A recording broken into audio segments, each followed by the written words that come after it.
Bueno, pues nada, como decía, pues bienvenidos a este webinario donde vamos a presentar en primer lugar lo que es el máster de mercados financieros y finanzas sostenibles, ¿vale? Soy Juan Carlos Sanchís, voy a ser el profesor del módulo 11 concretamente, que va a tratar sobre lo que son las M&As, o sea, las adquisiciones y las fusiones, así como lo que serían las inversiones privadas en private equity y también las salidas a bolsa.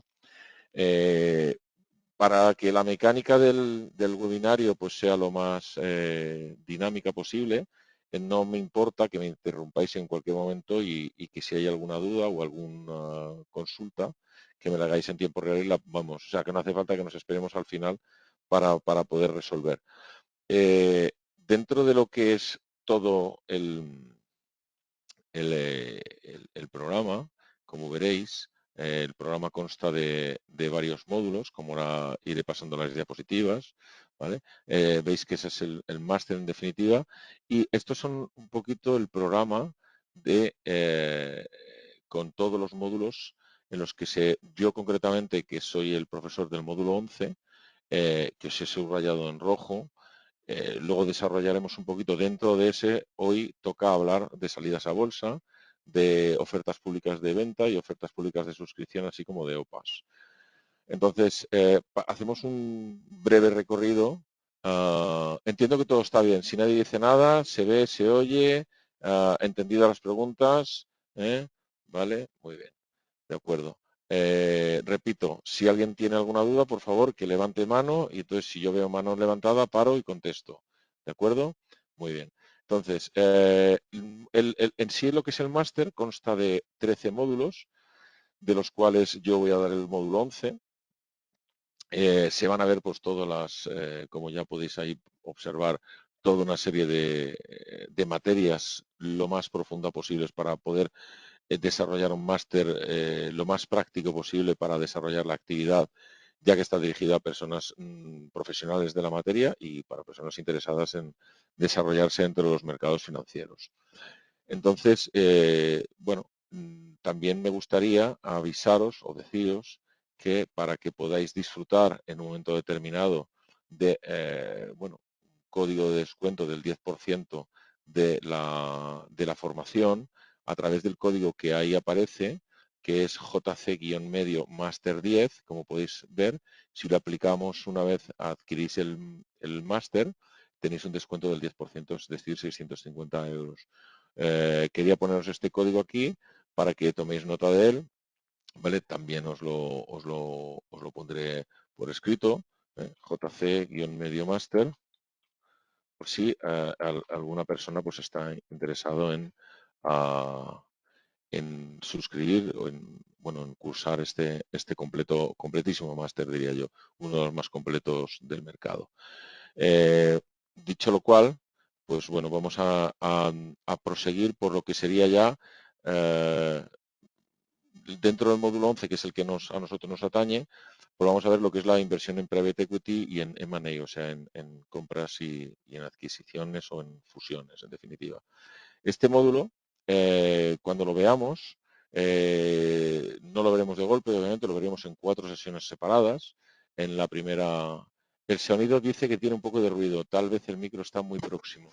No sé si ahora se me oye mejor, ¿vale? Por favor, decidme estas cosas porque yo no me oigo. Me lo he separado un poco el micro, a ver si ahora se me oye mejor. Por favor, Julio, que eres la persona que estás hablando del micro. ¿Se me escucha bien? ¿Se me escucha bien? Lo he desconectado y lo he vuelto a conectar. A ver si de esta manera resolvemos el problema. Dice, ahora se escucha perfecto. De acuerdo. Bueno, debe haber alguna interferencia. No entendemos muy bien por qué ocurre esto, porque es el mismo que utilizo yo siempre. Lamento las inconveniencias, pero bueno, vamos a intentar entonces seguir a lo que nos atañe. Con lo cual, decíamos, por centrar el asunto, me podéis, ya digo, interrumpir en cualquier momento, cualquier duda. Este webinario está enfocado a desarrollar lo que va a ser dentro del módulo 11, que forma parte de los 13 módulos en concreto del máster, del cual ya conocéis toda la duración, el coste total, hasta incluso el código de descuento si tuvierais a bien matricularos en el mismo, porque se os va a aplicar un 10% de descuento según ese código que os he aportado. En mi módulo, en el módulo que yo imparto, en el que habla de la inversión en Private Equity y en M&A, veremos 4 submódulos o 4 sesiones distintas.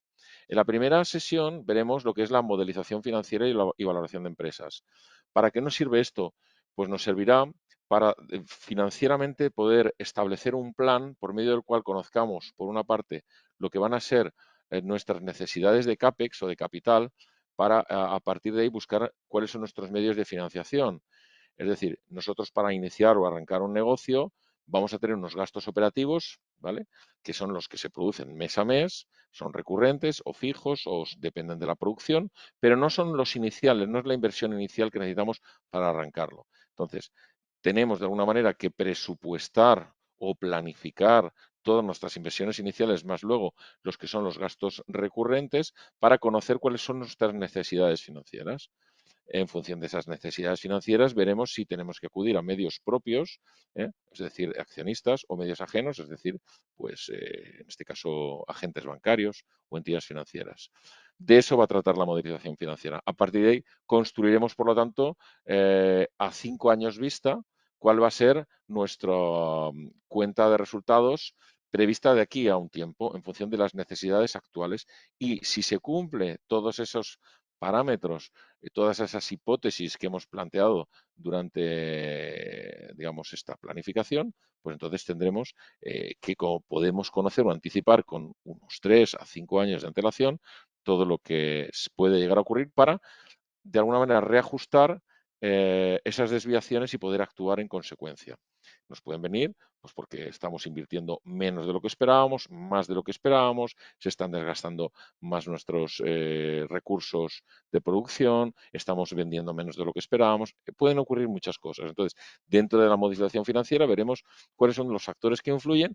Creo que es uno de los submódulos más interesantes porque nos ayuda a aterrizar sobre lo que es las tripas de la empresa y el apoyo financiero que cualquier empresa tiene que tener para que se desarrolle su actividad, digamos, con la mayor eficiencia. Dentro de este submódulo también hablaremos de valoración de empresas, porque es obvio que necesitamos conocer o valorar las empresas. ¿Cómo se pueden o qué métodos existen para valorar empresas? Pues existen muchos métodos estáticos, dinámicos, que tienen en cuenta el patrimonio, otros no, ya los veremos en desarrollo, pero sí que es cierto que el germen inicial en el cual se basa todo siempre va a ser esta modelización financiera, porque sin conocer lo que nosotros podemos prever desde el momento inicial hasta el momento futuro, cuál va a ser nuestra proyección de estados financieros, es imposible que podamos descontar al momento presente todos esos flujos y conocer, por lo tanto, cuál es nuestra valoración a día de hoy. De eso va a tratar, por lo tanto, ambas cosas iban unidas, la valoración de empresas. ¿Y por qué es necesario conocer la valoración de una empresa? Bueno, pues desde luego, si es una empresa no cotizada, es el único instrumento que tendremos para poder negociar, primero, con accionistas que se van, que quieren vender su participación, con accionistas que vienen, que quieren comprar su participación, etcétera, etcétera. Hasta incluso con aportaciones nuevas de capital, porque se produzcan ampliaciones. Si no conocemos lo que vale, al menos en teoría, nuestra empresa, es muy complicado poder ajustar, por lo tanto, cuáles son las ecuaciones de canje o cuánto dinero tiene que aportar un nuevo accionista para ser propietario del 10% de la sociedad.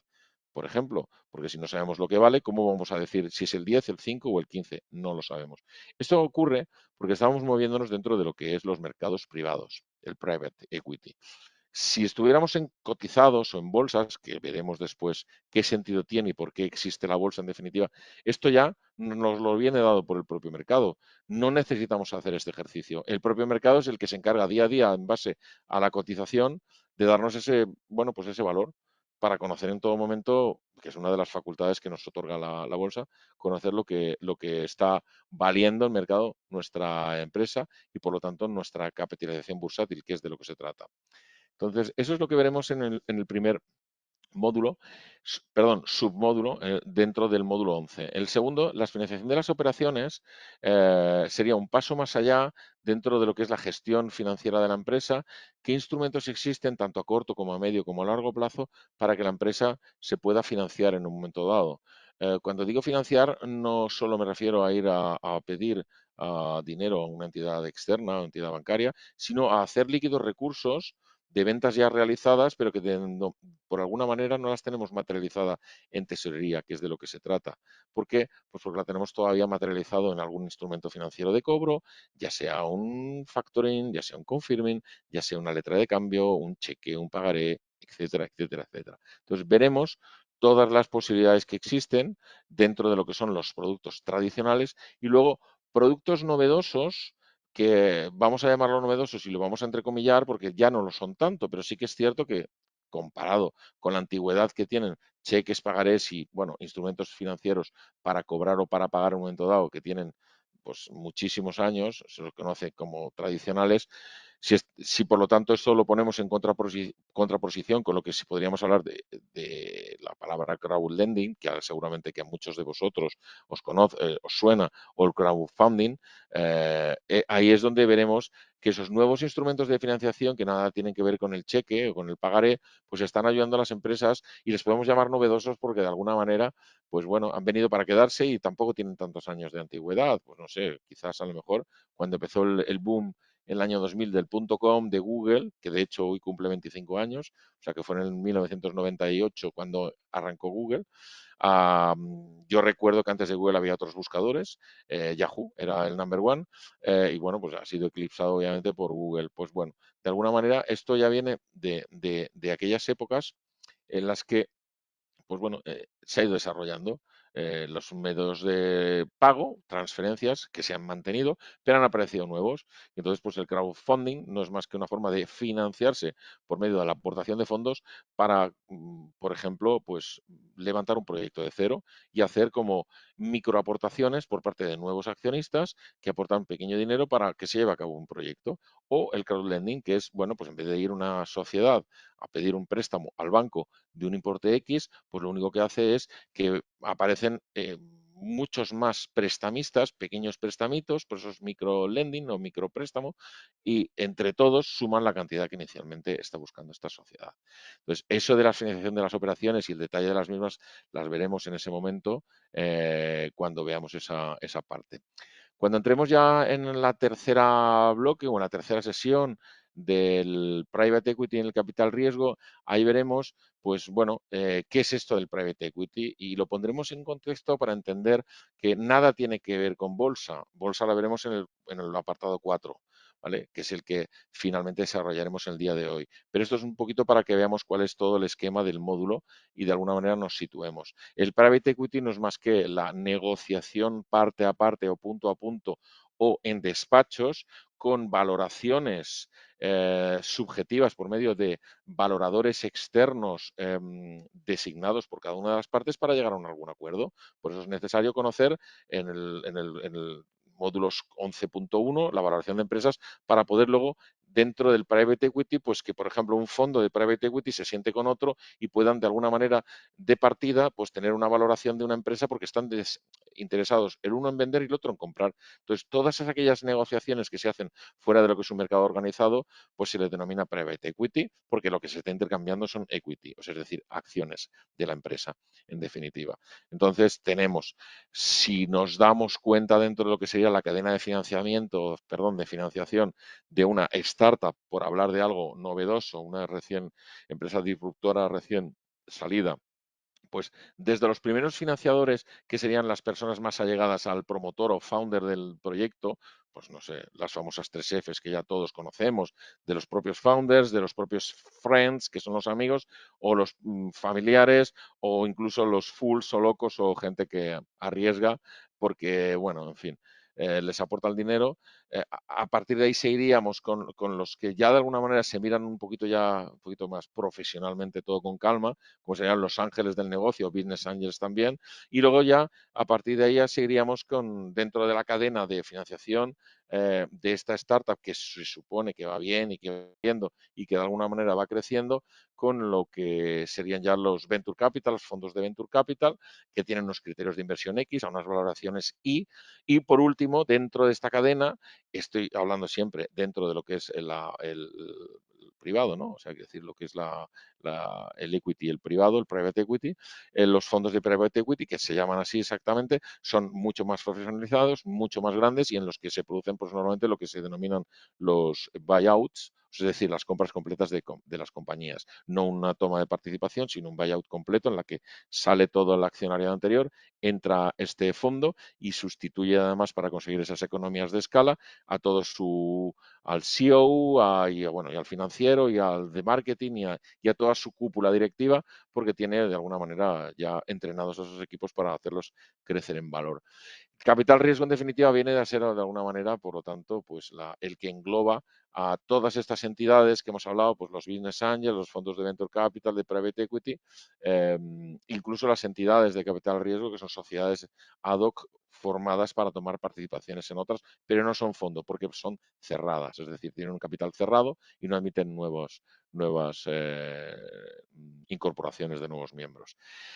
Y ya por fin, entrando en el último que nos ocupa el día de hoy, el webinar de las OPAs, de las OPVs y de las bolsas, vamos por lo tanto a ir bueno, todo lo que os he hablado antes está en estas diapositivas. Nos vamos por lo tanto a centrar en el que nos interesa, ¿no? El que veremos como módulo 4. Las salidas a bolsa. Bueno, ¿qué es una salida a bolsa? Empecemos por el principio, porque ¿qué es salir a bolsa? Eh, bueno, parece como que salir a bolsa significa que mi empresa cotiza.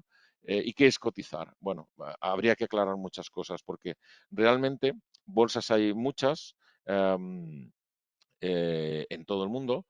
Requisitos para cotizar son muy distintos según los segmentos en los cuales nos estamos moviendo. Entonces, aquí concretamente en el mercado español, de alguna manera BME, que son las siglas de Bolsas y Mercados Españoles, ¿vale? Ahora veremos esto, ha creado una serie de segmentos por tamaño para facilitar el arranque a las empresas startups o más pequeñas para que su trasiego desde que empiezan a salir a bolsa, cuando son pequeñas hasta que realmente van creciendo, ese acompañamiento sea lo más suave posible y se produzca de tal manera que la empresa esté capitalizada de forma correcta y con una diseminación accionarial lo suficiente como para que pueda cotizar en lo que se llama bolsa. Si veis ahí, pues esto está tomado de la propia web de BME, es un gráfico en el que ellos explican gráficamente en qué consiste más o menos sería la hoja de ruta de lo que es una salida a bolsa. De hecho, la salida a bolsa, si yo hago así, creo que se me ve el ratón, si yo lo muevo así, se ve el ratón efectivamente.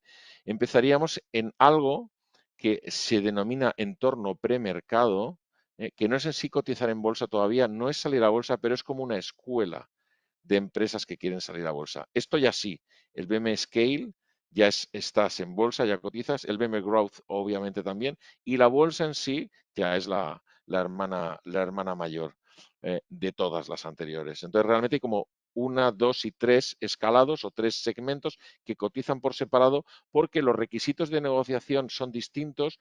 Punto uno, porque la capitalización en cada una también es distinta y por lo tanto vamos a intentar desarrollarlos poco a poco para que nos entendamos en qué funciona. BM Scale además es un segmento que se acaba de crear recientemente, en julio, no existía.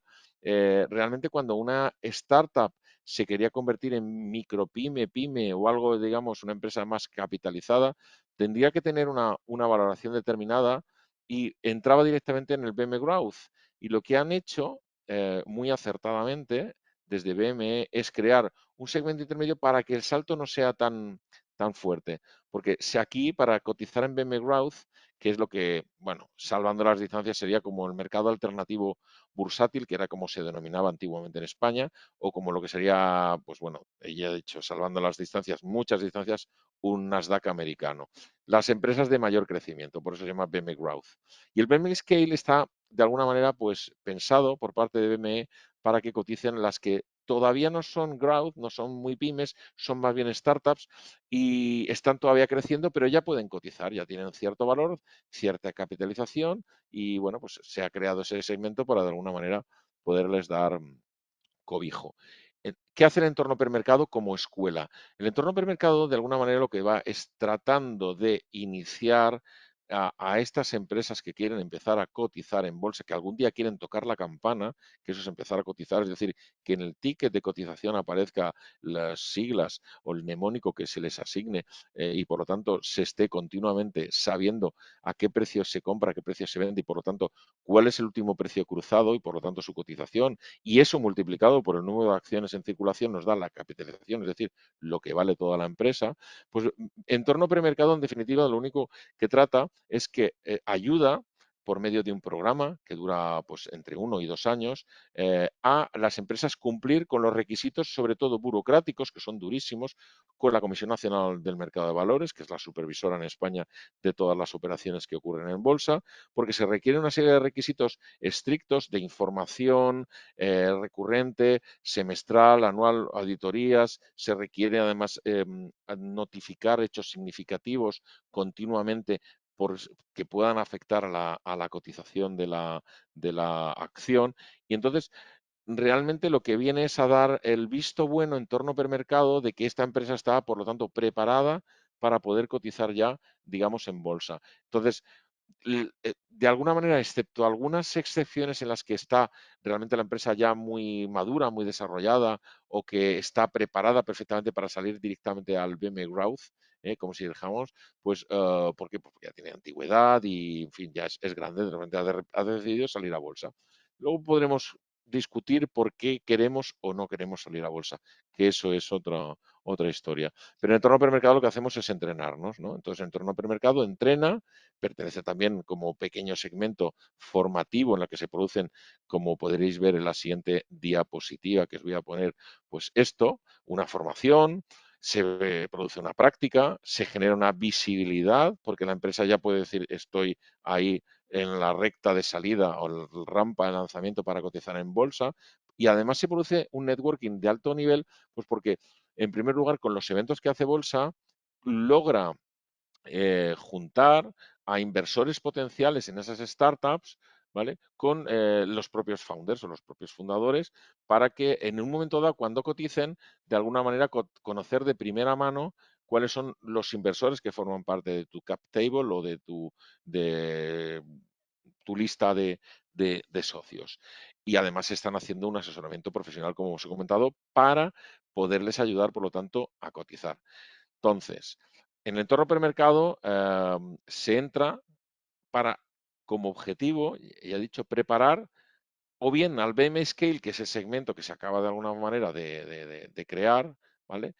Aquí ya estaríamos dentro de bolsa. O sea, esto ya es una salida a bolsa. Salir a BM Scale ya significa cotizar, pero tiene menos requisitos o son menos duros de los que es cotizar en BM Growth, que sería el mercado, digamos, de las pymes ya de crecimiento, como hemos comentado anteriormente. Entonces, según lo que, para que se entienda esta diapositiva, según lo que viene a explicar BM Scale o para qué se crea este segmento, es para a todas estas players que he puesto yo aquí abajo y que podemos ver, de los cuales me he referido cuando hablábamos del private equity, los business angels, la banca privada, los fondos especializados, los family offices, ¿vale? Que no son más que las patas de inversión de empresas familiares que están fuera del negocio familiar invirtiendo para diversificar y los venture capital, que son esos fondos. Entonces,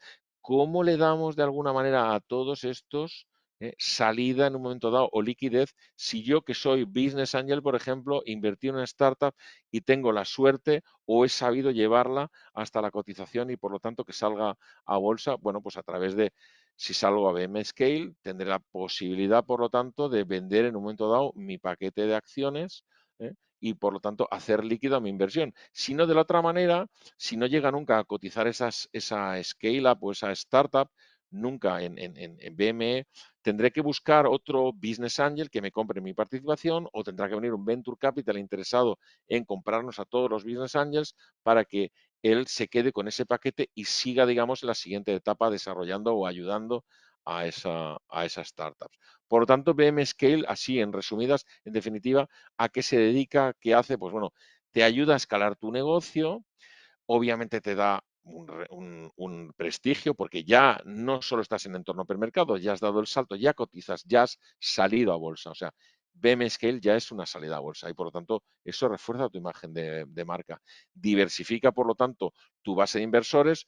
Muy sencillo de entender, porque si yo antes tenía a lo mejor un venture capital que era el lead investor o el inversor, digamos, que lideraba la ronda y muchos business angels, ahora como estoy en bolsa, es probable que se hayan intercambiado entre otros compradores pues mis acciones y por lo tanto, si yo miro en un momento determinado cuál es mi base accionarial, obviamente se ha diversificado porque a lo mejor los business angels del principio han desaparecido y han entrado pues otro tipo de inversores en los que ya como cotiza la empresa en bolsa ha sido tan fácil ser accionista de ellos como ir y cursar una orden de compra en el mercado directamente a través de su intermediario financiero, ya sea agencia o sociedad de valores o ya sea entidad financiera bancaria, ¿vale? Y además, obviamente, también le da un impulso al crecimiento inorgánico porque evidentemente es una puerta que se te abre a la hora de generar nuevo negocio para la propia Scale Up, como nombre acuñado para que se ha acuñado recientemente para las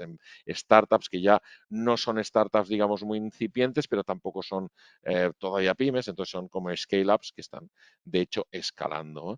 Entonces, esto sería lo relativo a lo que es el BM Scale como la antesala del BM Growth o siguiente escalón, que es el que quiero mostraros, en el que aquí ya sí, bueno, en este mercado o en este segmento ya puedes quedarte a cotizar tú si quieres en BM Scale y en un momento dado, por volumen, de repente ya pues decidir pasar a BM Growth y cotizar en BM Growth porque tus requerimientos de alguna manera ya como los cumples, y os he puesto entre otros, pues esto, en primer lugar, pero esto es común para todos. Para cotizar, salir a bolsa, es necesario todo esto, ser sociedad anónima, tener un consejo de administración, tener un asesor registrado, tener un proveedor de liquidez, tener un compromiso de información para cumplir con la CNMV y que haya una dispersión accionarial que consista en que el 5% de tu capital social valga al menos 2 millones de euros.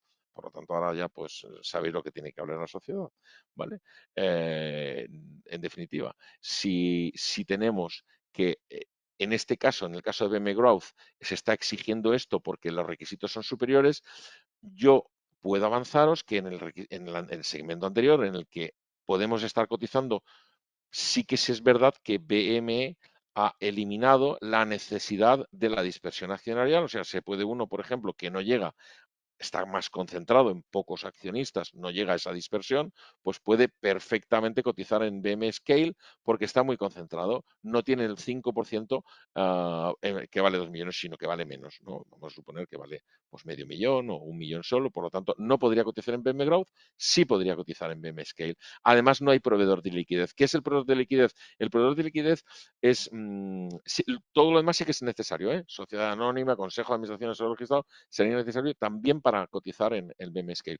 Pero el proveedor de liquidez es aquel que provee liquidez en todo momento cuando está cotizando una sociedad, ya sea a la compra o a la venta, para que alguien que quiere vender una acción, unas acciones, un paquete de acciones, encuentre siempre un comprador. Ese es el proveedor de liquidez que tiene ese mandato de alguna manera de proveer de liquidez. Es decir, si aparece alguien que venda, tú te puedes posicionar a la compra al precio que estimes oportuno para que haya contrapartida.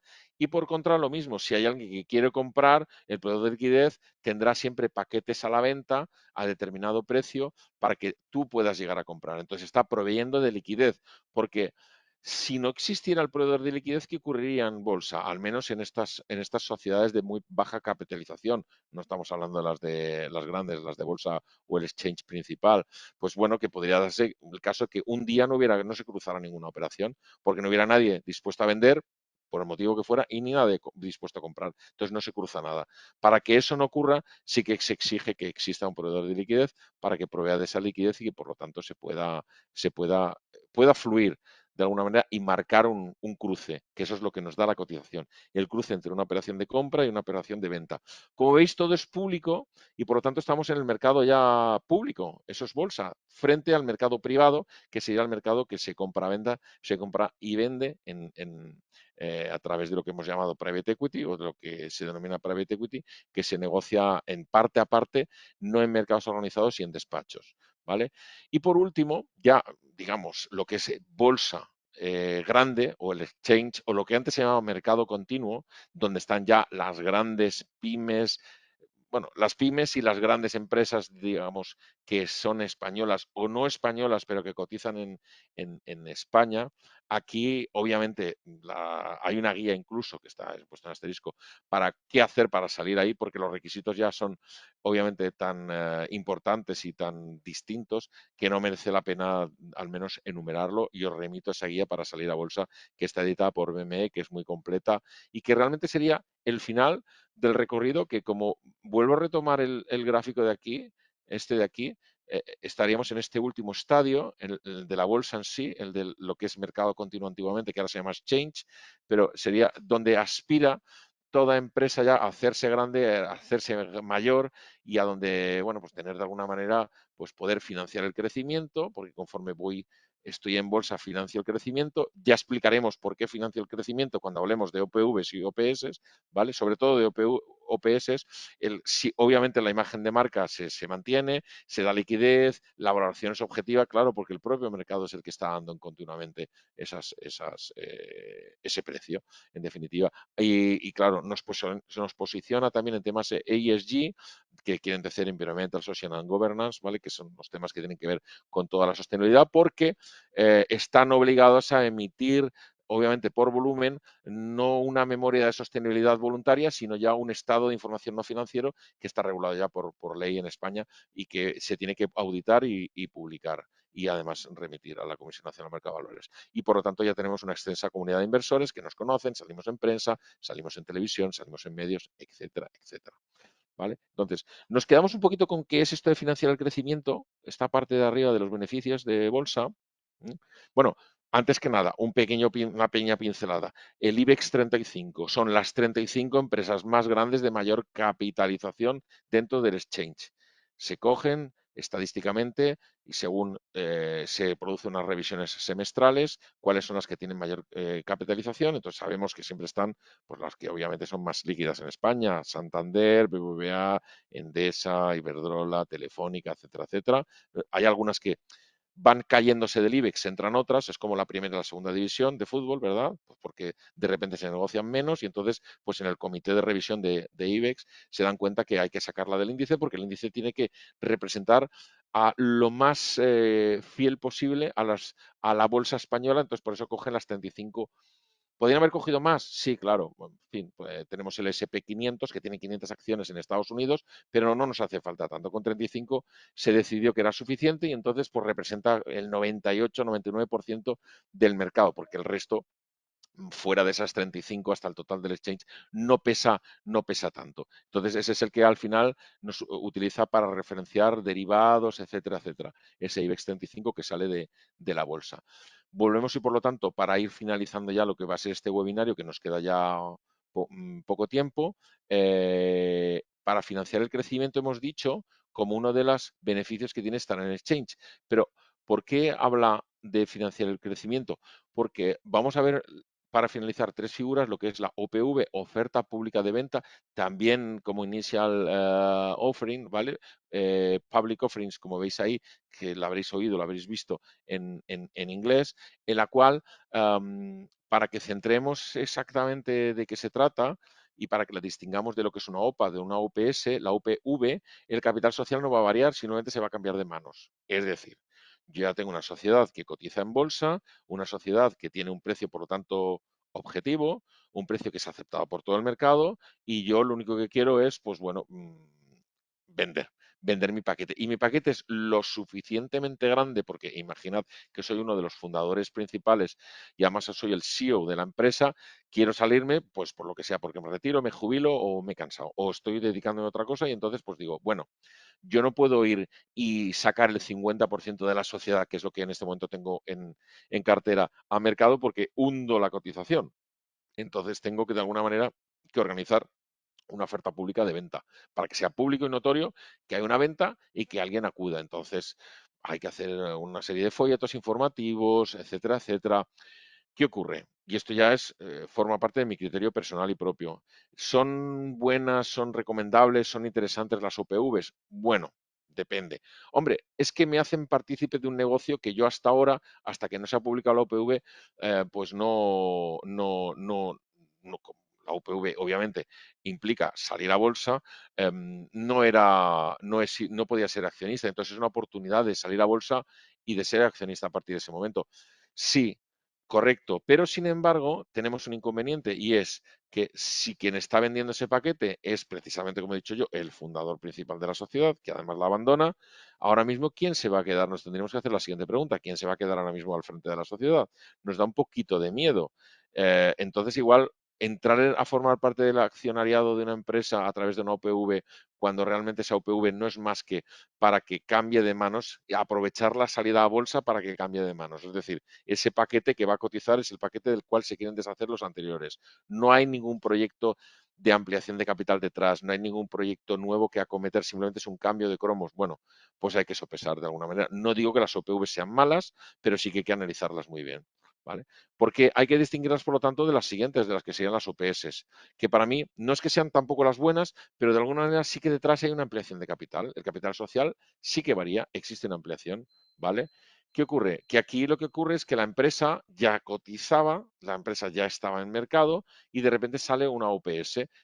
Hay una ampliación de capital en la cual, pues, empresa X que cotiza en el exchange, de repente quiere comprar a otra empresa competidora en otro país extranjero y para ello necesita 1.000 millones de euros. Vamos a suponer, pues bueno, pues ¿qué manera hay de financiar esa compra? Pues a través de una ampliación de capital, que los nuevos accionistas suscriban, por lo tanto, a través de la OPS y que, por lo tanto, se financie así la operación.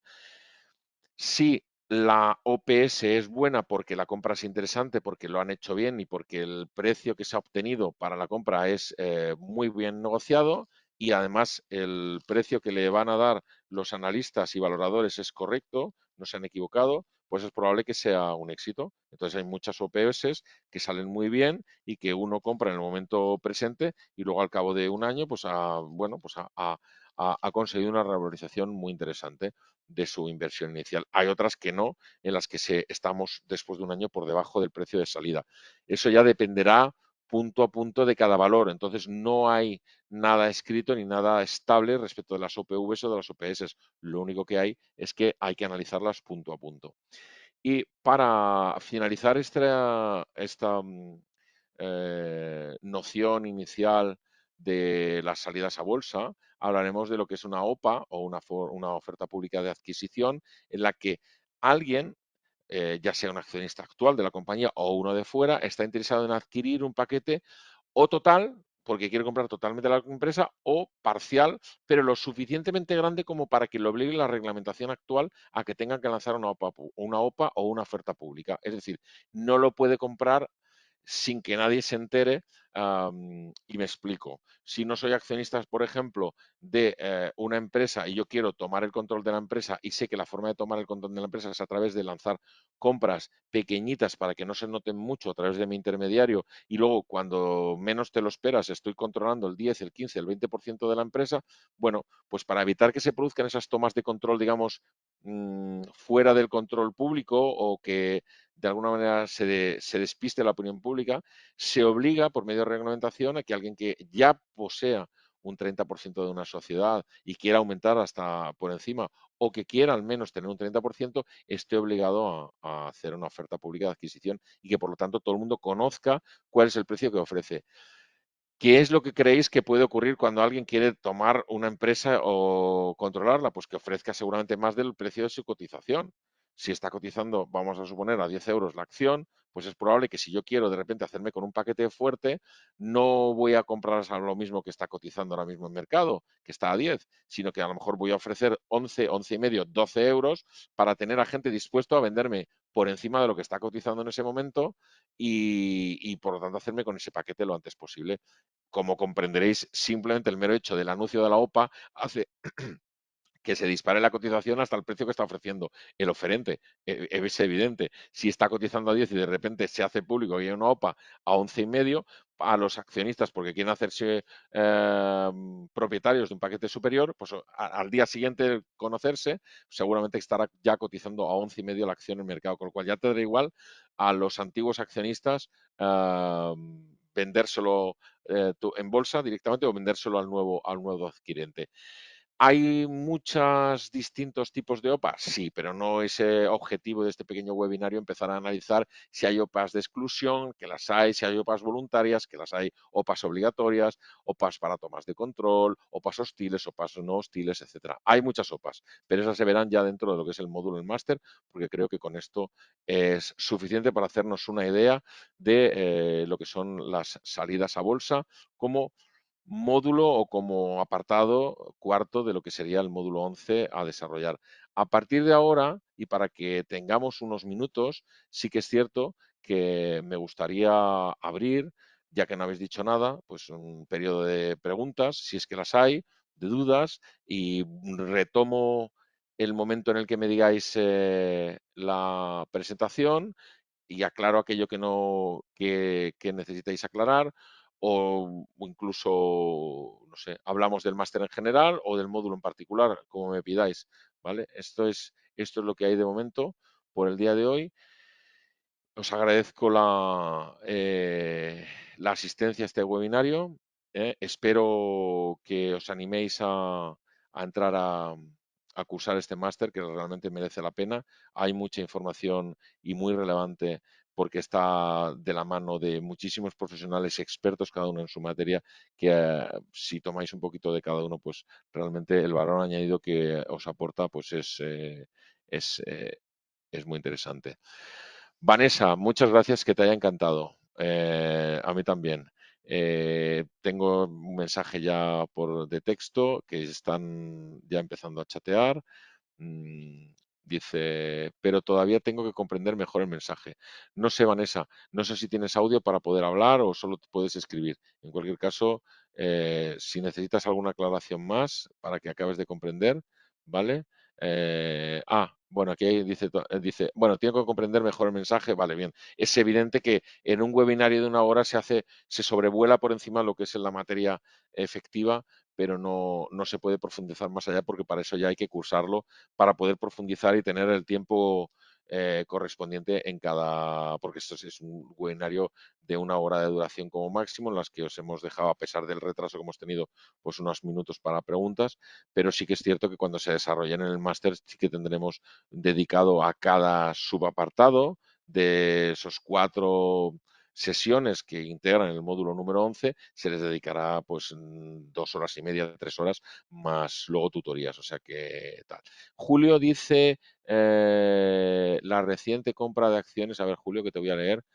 Vale, efectivamente, sí. Claro, efectivamente, en la famosa reciente compra de acciones de Telefónica por parte del Fondo Soberano Saudí, ¿cómo encaja en el mundo de las sopas? Bueno, pues porque es evidente es interesante la pregunta que haces por una sencilla razón, porque sí que es cierto que hay algo que no he hablado, pero ya que lo sacas tú, merece la pena rescatarlo, que es lo que se llama la Golden Share. La Golden Share o la acción de oro es una posibilidad de veto que tiene un Estado en el capital de una empresa de vetar la entrada de otros si puede suponer una amenaza porque es una industria estratégica. Es decir, nos haría gracia que en España la comunicaciones, es decir, Telefónica, estuviera en manos de, que es una gran empresa y es la referente en España, obviamente, de un Estado extranjero. Bueno, pues yo creo que no. ¿Os haría gracia que Iberdrola, que Endesa y que las eléctricas en un momento dado estuvieran también en manos de tal, de empresas o de estados externos ajenos a España? No. ¿Por qué? Pues porque no podemos depender, tenemos que proteger de alguna manera lo que es el tejido industrial esencial de España. Entonces, ¿qué ocurre con Telefónica? Que Telefónica se privatizó al 100% hace muchísimos años, no se quedó absolutamente ni una acción en el Estado cuando debería, y entonces ahora podría ejercer un derecho de veto, pero como no lo tiene, no puede ejercer derecho de veto y entonces Telefónica lo máximo que puede de alguna manera es ser expectante de que los saudíes la están comprando, pero evidentemente tienen que hacerlo público, porque ya hemos dicho que es primero, es un Estado el que está comprando, no es una empresa privada, son saudíes, les interesa mucho meterse en el capital de Telefónica y no han lanzado una oferta pública. ¿Por qué? Porque todavía no han rebasado los límites que exige la normativa. Pero sí que es cierto que se ha tenido que hacer público y se ha conocido pues porque no es una empresa cualquiera la que quiere hacerse con un paquete importante de Telefónica, sino es un fondo soberano saudí. Con lo cual, espero que con esto que te he comentado, pues haya respondido a tu pregunta. Aquí dicen, Endesa es ahora italiana, correcto, muy bien, efectivamente, sí. No quisimos, pero ahora todos los beneficios de Endesa son italianos, porque si la compran un italiano, pues evidentemente ese beneficio va a Italia, porque son accionistas italianos los que lo incorporarán dentro de sus balances. Efectivamente. Entonces, hay ciertas empresas que por estrategia siempre debería tener una participación el Estado en ellas y no privatizarse al 100%, pero hubo una época en la que aquí sí se privatizó Endesa, se privatizó Telefónica, Gas Natural, todo. Y entonces no quedó ya nada o prácticamente nada en manos del Estado y por lo tanto no se puede ejercer la Golden Share o la acción de oro en la cual un Estado puede vetar la entrada de un accionista porque diga, no, ese no me interesa porque no lo creo conveniente. Entonces, eso en este caso no lo podemos hacer. Esperemos que los saudíes sean amigos, como dice Vanessa, ¿verdad? Y que no, y que de alguna manera, pues, en fin, esa entrada en el accionariado, pues no requiere, no, o sea, no sea ninguna amenaza, sino simplemente, pues, en fin, un accionista más de referencia que tendrá obviamente por la participación que tiene, su sillón en el Consejo de Administración. Y nada más, como no veo más preguntas, espero que os haya sido lo más nutritivo posible este webinario y que hayáis, por lo tanto, sacado algunas conclusiones y que os animéis, como digo, insisto y repito, a cursar este máster de TEFID. Sin más, cuento hasta 3. Hay nuevas preguntas. A ver, disculpadme un momento. Muchas gracias. Hasta la próxima, Vanessa. Gracias igualmente. Gracias a todos los asistentes que os estoy viendo aquí. Antonio, Cande, Julio, Manuel, Melida, Vanessa, etcétera, etcétera, etcétera. Todos los demás. No podría enumeraros a todos, pues sois muchísimos. En cualquier caso, gracias por asistir. Seguimos en contacto. Nos veremos próximamente en otro webinario que organizaré más adelante para hablar de otro apartado más de este módulo en el que estaré pues muy agradecido de que podamos compartir unos minutos y mientras os me tenéis a vuestra disposición, en definitiva, para resolver cualquier duda. Tenéis mis datos de contacto y nada, un placer. Hasta la próxima.